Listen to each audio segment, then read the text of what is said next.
भाइयों और बहनों, हमने आपसे वादा किया था कि त्रिपुरा में हीरा वाला विकास हो, ऐसा डबल इंजन लगाएंगे। और अभी मैं वीडियो देख रहा था, बढ़िया ढंग से बताया था। हीरा यानी हाईवेज, आईवेज, रेलवेज और एयरवेज। त्रिपुरा की कनेक्टिविटी के इंफ्रास्ट्रक्चर में बीते 3 साल में तेजी से सुधार हुआ है। एयरपोर्ट का काम हो या फिर समंदर के रास्ते त्रिपुरा को इंटरनेट से जोड़ने का काम हो, रेल लिंक हो, इनमें तेजी से काम हो रहा है। आज भी 3,000 करोड़ रुपए से ज्यादा के जिन प्रोजेक्ट्स का लोकार्पण और शिलान्यास किया गया है, वो हमारे उसी हीरा मॉडल का ही हिस्सा है। बल्कि अब तो वाटरवेज, पोर्ट इंफ्रास्ट्रक्चर भी इसमें जुड़ गया है। साथियों, इसी कड़ी में आज गांव के लिए सड़कें, हाईवे का चौड़ीकरण, ब्रिज, पार्किंग, एक्सपोर्ट के लिए इंफ्रास्ट्रक्चर, स्मार्ट सिटी से जुड़ा इंफ्रास्ट्रक्चर, इनका उपहार आज त्रिपुरा को मिला है। आज कनेक्टिविटी की जो सुविधाएं त्रिपुरा में विकसित हो रही हैं, वो दूर दराज के गांवों में लोगों का जीवन आसान बनाने के साथ ही लोगों की आय बढ़ाने में भी मदद कर रहे हैं।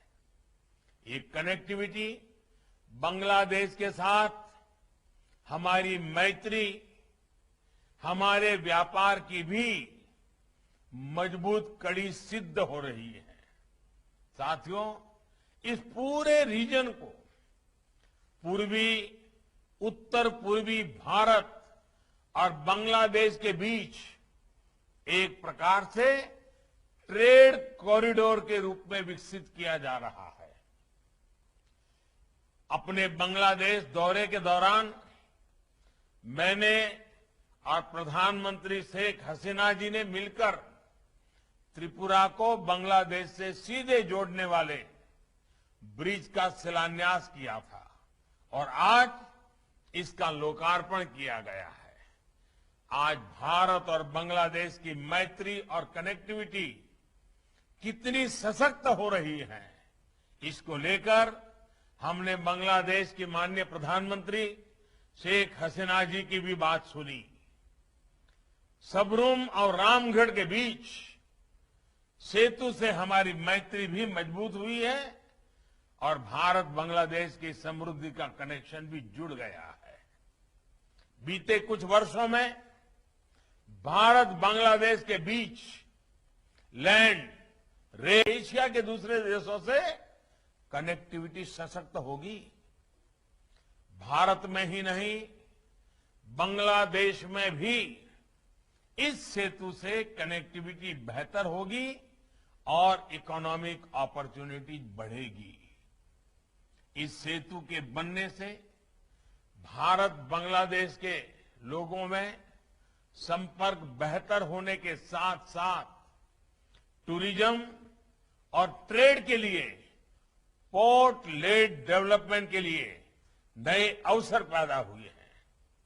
सबरूम और इसके आसपास का क्षेत्र पोर्ट से जुड़ी हर कनेक्टिविटी का, इंटरनेशनल ट्रेड का बहुत बड़ा सेंटर बनने वाला है।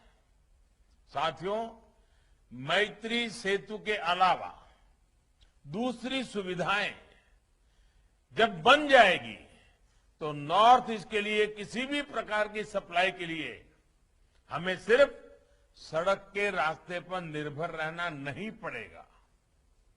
अब समंदर के रास्ते, नदी के रास्ते, बांग्लादेश के चटगांव पोर्ट होते हुए जल के रास्ते एक वैकल्पिक मार्ग मिले, इसके लिए प्रयास चल रहे हैं। इससे त्रिपुरा सहित नॉर्थ ईस्ट के अनेक राज्यों की सप्लाई बरसात या फिर दूसरी समस्याओं के कारण रास्ते बंद होने से प्रभावित नहीं होगी। दक्षिण त्रिपुरा के इसी महत्व को देखते हुए अब सबरूम में ही इंटीग्रेटेड चेक पोस्ट का निर्माण भी आज से शुरू हो गया है। ये आईसीपी एक फुल फ्लेज लॉजिस्टिक हब की तरह काम करेगा, जहां पार्किंग लॉट्स बनेंगे, वेयरहाउसिंग बनेंगे, कंटेनर ट्रांसशिपमेंट फैसिलिटी तैयार की जाएगी। साथियों, फैनी ब्रिज के खुल जाने से अगरतला इंटरनेशनल सी पोर्ट से भारत का सबसे नजदीक का शहर बन जाएगा। NH8 और NH208 के चौड़ीकरण से जुड़े जिन प्रोजेक्ट्स का आज लोकार्पण और शिलान्यास किया गया है, उनसे नॉर्थ ईस्ट के पोर्ट से कनेक्टिविटी और सशक्त होगी।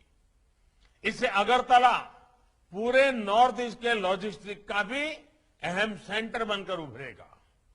इस रूट से ट्रांसपोर्ट को इसकी कॉस्ट भी बहुत कम हो जाएगी और पूरे नॉर्थ ईस्ट को आसानी से सामान मिलेगा।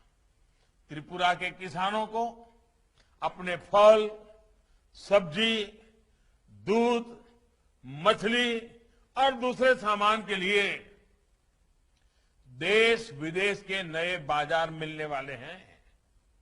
यहां जो पहले से उद्योग लगे हैं, उनको लाभ होगा और नए उद्योगों को बल मिलेगा। यहां बनने वाला औद्योगिक सामान विदेशी बाजारों में भी बहुत कॉम्पिटिटिव होगा। बीते वर्षों में यहां के बांबू प्रोडक्ट्स के लिए, अगरबत्ती उद्योग के लिए, पाइनएप्पल से जुड़े व्यापार के लिए जो प्रोत्साहन दिया गया है, उसको इन नई सुविधाओं से और बल मिलेगा।